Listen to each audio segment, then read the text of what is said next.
Corporate social responsibility. It all started back in the 70s. The Club of Rome, a group of scholars, thinkers, executives, economists, and others who took on the task of laying out the future of industrial growth, invented the concept of sustainable development.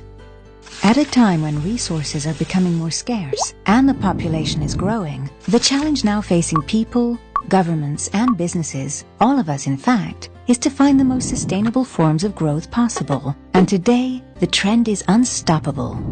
1972, the Stockholm Earth Summit set out a wide-ranging plan for international action to fight pollution. 20 years later, the Rio de Janeiro Earth Summit defined economic progress, social justice, and environmental protection as the three pillars of regional sustainable development. The basis for action by the business world in support of local communities was established. And all over the world, businesses have opened their doors to partnerships with local residents. They are investing money and taking initiatives in conducting and coordinating community support programs in the field, and becoming a trusted partner in the process. Such businesses have put social responsibility at the heart of their strategy. Today, every company is asking itself, what practical steps can we take to improve the day-to-day lives of local residents? From a social standpoint, the company can work in each community to address local aspirations, assist with training, create local jobs, and give support to associations that are working towards the public good.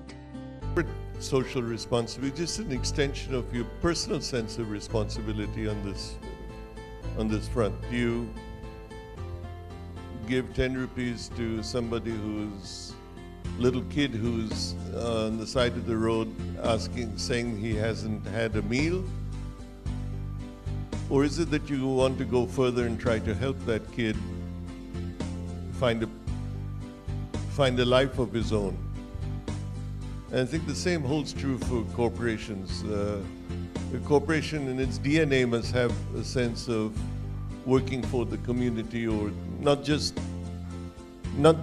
for its shareholders who are the beneficiaries of the funds that are placed.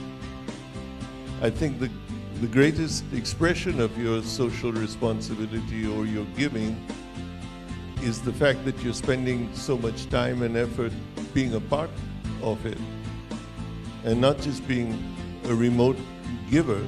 Would that make you truly socially responsible? I don't think it would. I think what you're doing now and have been doing is so much more of a genuine expression of social responsibility. And I think a social enterprise and a socially responsible enterprise, I would say a socially responsible enterprise would be one which, in my view, would get higher marks. In terms of economic development, the company can help develop a local skills network. By making its expertise or training resources available to local businesses, it can create a win-win strategy that promotes the local economy and yields access to valuable expertise. There could be multiple ways to interpret that. One is, if you are working in a building which is daylit. For example, there's lots of research which shows that it improves productivity. So of course, I have a very sustainable building, but I also have a higher productivity, and therefore the company is going to do better. The other thing is even in the branding to attract talent. If you showcase that you're a more conscious company, you care for the environment, you have a real dedicated team towards the social and the environmental aspects, you are able to attract better talent. I think eventually long term all of these things go and add up to becoming more sustainable is better, even in terms of productivity, even in terms of financial performance. Finally, with regard to the environment, its task is to ensure that, as often as possible, its business activities take into account the need to protect and enhance local ecosystems. In addition to reducing its air, water, and soil emissions, the company can work with its employees to set up volunteer activities or take action to clean rivers, transform vacant lots into vegetable gardens, encourage reforestation, and teach school children about recycling. There's no limit to the steps that can be taken.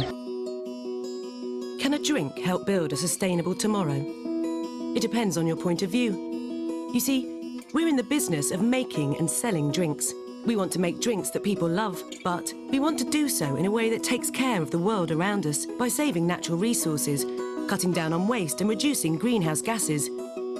Of course, that means looking at our own operations, but that's just one part of the story. We have to look at the whole picture, from how we source our ingredients to what happens after a drink is enjoyed.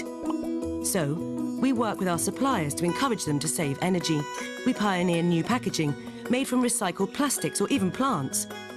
In our factories, we try to only use the electricity and water we really need.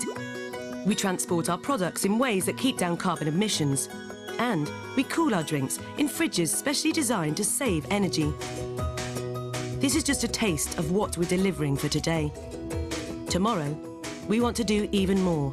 We're committed to inspiring sustainable ways of working across every part of our business. And to keep us on the right track, we keep raising the bar higher and higher. So we've set ourselves an ambitious target. By 2020, we're aiming to cut the carbon footprint of the drink in your hand by a third. And that's not all. We're on our way to becoming a zero-waste business, which means we'll find ways to put every empty bottle and can to good use. That's how a refreshing drink can inspire our people, our customers, our suppliers, and our communities to work together to make things better today and help build a more sustainable tomorrow for us all. Coca-Cola Enterprises. Deliver for today, inspire for tomorrow. Social responsibility is the opportunity every individual has, working within an organisation at whatever level, the highest to the lowest, to be a positive contributor to the needs of the community around them, the needs of the community in their nation, and the needs of the community in the wider world. The incentives are largely to do with the sense of delight that the person working in an organisation, company, firm, corporation feels at their participation in or their gift towards of themselves, of their time, of their skills, of their resources, and the sense of pride they feel that their company is involved in this initiative. So corporations have a role, individuals within corporations have a role, and it's about what is the connection between the company's commitment, the company's impact, and the individuals within the company. So if you come into a work environment that connects you with the world where you want to see solutions delivered, you're going to feel this work environment is something that's about my whole person. That work is transformed from being the duty of the function I must do into the opportunity to make a powerful difference in the wider world around me. Problems of the environment, society, local economies. Corporations have been blamed for viewing these concerns as threats to profit. But what if these problems weren't threats? What if they were opportunities? Not only to make the world a better place, but to increase profit. What if ignoring these opportunities put the future of your business at risk, while embracing them meant outperforming your peers? This isn't some dream, it's reality. But it requires a change of mindset, a shift away from a narrow focus on earning profits toward a broader, long-term focus on what we call creating shared value. Creating shared value operates on 3 levels: reconceiving products and markets in ways that meet customer needs while also contributing to society, redefining productivity in your value chain through social or environmental innovation, and cluster development, supporting the well-being of industries related to your own in ways that improve societal conditions. These aren't just theories. Each of these approaches have been successfully demonstrated by major corporations. General Electric has developed new Health Imagination products to deliver high-quality, low-cost care to mothers in developing countries. Intercontinental Hotels Group has implemented Green Engage, an innovative, cost-saving online tool to help its hotels control energy consumption. And Nestle has given resource-strapped farmers in developing economies financial and technical assistance to create a better supplier network. Creating shared value is not an option. It's the future. You know, I look at CSR as not something we do above and beyond our core business. I think being socially responsible also means good business. And I'll tell you why, right? If you look at the corporate history, you go back to the history and a history of East India Company, you would say that they had no social responsibility. Their whole agenda was let's deplete the resources and make our shareholders happy. And then you get into the era where the corporations started doing social projects. They built townships, they built schools, they built hospitals. Very far from their core competence. Far from their core competency, right? So I think, you know, what CSR for us at Dell means is we know our technologies and products and services really bring a difference to the life of people, right? And we want to stay close to our strengths, and we want to leverage strengths. You know, I'm not saying building houses and hospitals is not good, but I think just the nature of the work we do in terms of bringing technology to improve, for example, education or healthcare, and that is how we look at it. And we have been having a very structured CSR program for the last 2-3 years. You know, we are now contributing close to 1% of our pre-tax profits globally towards CSR. We have a global giving council, right? And we have selected, you know, specific target areas, right? Technology for education, technology for healthcare, and technology for environment. Those are the sort of pillars that your CSR stands for.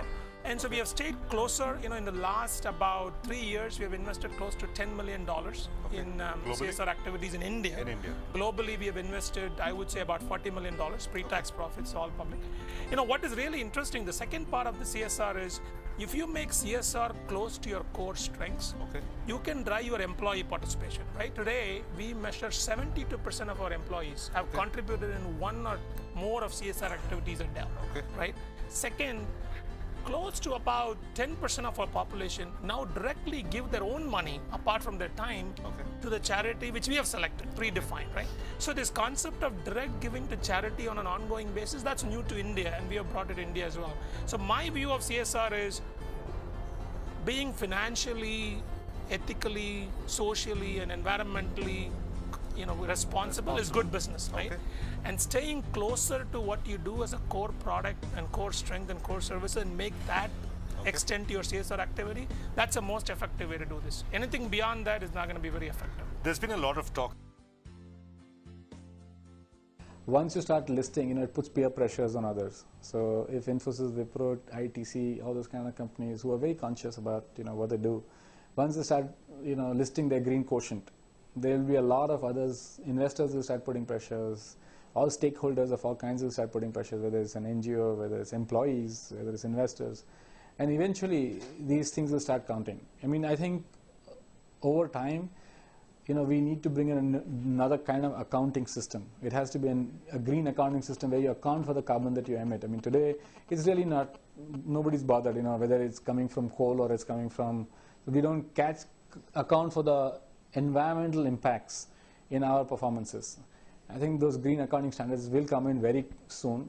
If not tomorrow, in the next 5 years, it will definitely come in. And at that point, you know, companies who are already reporting, who are already very transparent, will be very high up there.